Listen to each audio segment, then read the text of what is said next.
Welcome to the UFL Championship edition of my UFL Breakout series, where this week's breakout player is DC Defenders quarterback Jordan Ta'amu. He had one of the best quarterback performances in league history on the biggest stage no less, throwing for 390 yards and 4 touchdowns to 0 interceptions while also rushing for a touchdown as well. This performance guided the Defenders to their first ever UFL Championship and won him the UFL Championship MVP award. This performance also came as a direct response to the results of the UFL League MVP race that was announced the day before.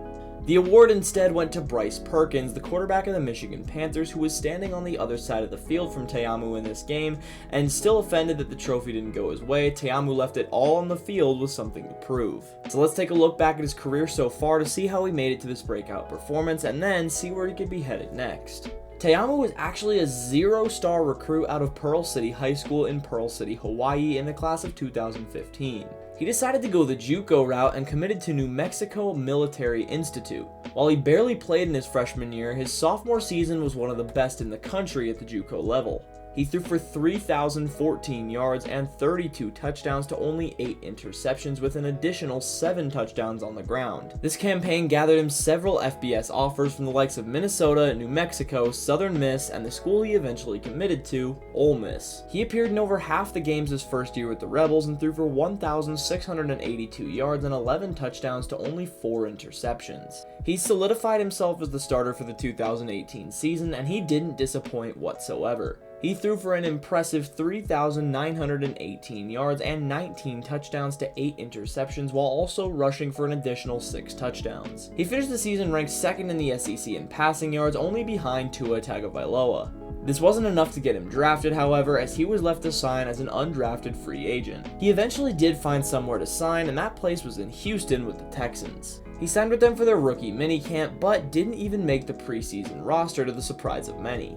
Unlike a lot of other players I've talked about in this series, however, Ta'amu didn't spend much time looking for an NFL team after the draft. He joined the revived XFL in October of 2019 and was allocated to the St. Louis Battlehawks, where he was named the starter going into the season. As we all know, the league only made it 5 weeks before the COVID-19 pandemic forced them to suspend operations. In that time though, Ta'amu was one of, if not the best quarterback in the league. He threw for 1,050 yards and 5 touchdowns to 2 interceptions, with an additional touchdown and 217 yards on the ground.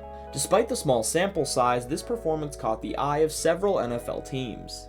He was signed by the Kansas City Chiefs in April of 2020, and he remained on their practice squad until October. For the rest of the season, he went back and forth from the Lions practice squad back to the Chiefs and vice versa. This cycle eventually stopped in December of 2021, where he signed with the Washington Commanders practice squad. He only spent 8 days on the team, but this was a surprise to many. The Commanders' starting quarterback at the time was Taylor Heineke, who had actually been the backup for Ta'amu in St. Louis, so it was really surprising that the team didn't even elect to keep him on the practice squad.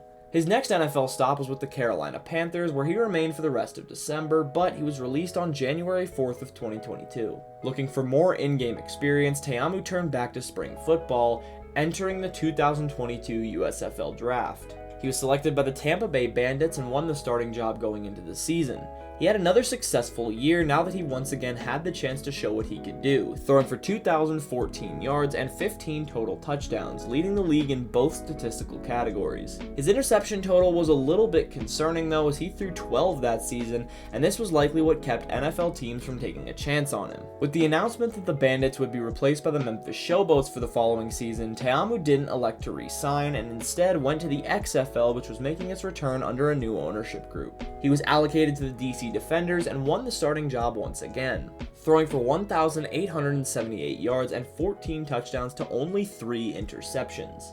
He led the Defenders to an XFL championship berth, where they were unfortunately defeated by the Arlington Renegades. That said though, he still took home the XFL Offensive Player of the Year award and was named first team All-XFL. This caught the eye of the Minnesota Vikings, who signed him on August 21st of that same year. Unfortunately, he once again struggled to make it through training camp and was released just a week after signing.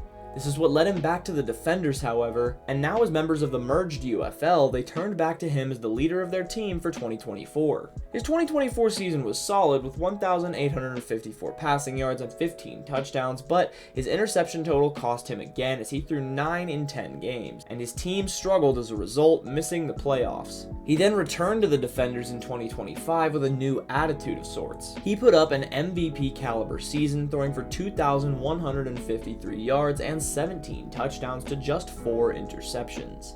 As I previously mentioned though, he wasn't named league MVP as that award went to Bryce Perkins instead.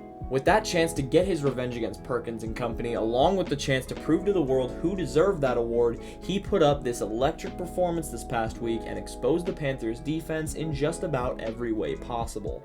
It would be a real surprise if he doesn't get signed by an NFL team this offseason, but from there, it would come down to if he has what it takes to remain a member of the roster long term. Thank you all for watching. I hope you enjoyed. If you did enjoy this video or any of the others from this series, then make sure to hit that subscribe button. According to YouTube, over 97% of the people who watch my videos aren't subscribed, so if you want to become a member of this great community, it would be greatly appreciated. I plan on making an expanded version of this series for the college football season, so if you want to keep tabs on more up-and-coming players in football, make sure to stay tuned for that.